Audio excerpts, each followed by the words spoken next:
Chí gì? Nè ưa. Gà. Có sơ là có phổ của sơ. Mới cho nó sọc vào nó căng.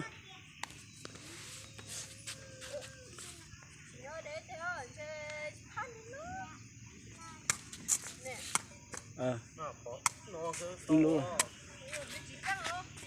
Cho chia. Nó là xì à, căng sữa. Ôi da, tiểu không ngờ. Ôi ôi, Cầu. Chí. thế chế môn gì ăn giờ cho ha. Giờ thế.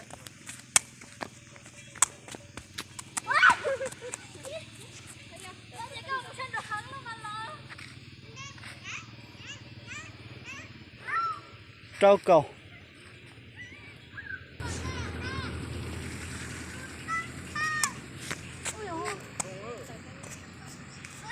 Cha cầu. Khán tỏ ha.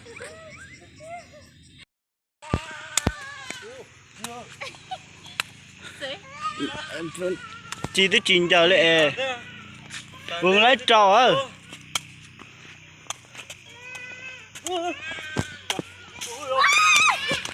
Kìa.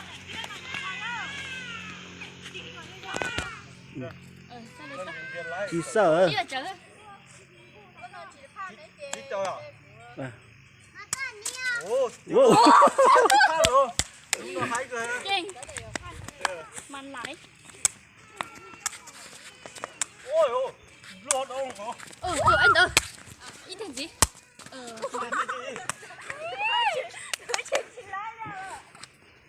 Hỏi thì chẳng đâu kia nó. Lấy trò á.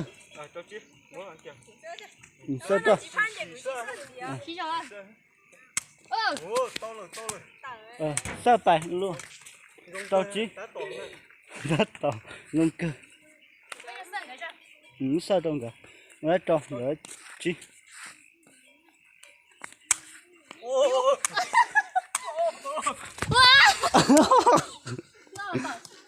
Dòng à, tôi cho.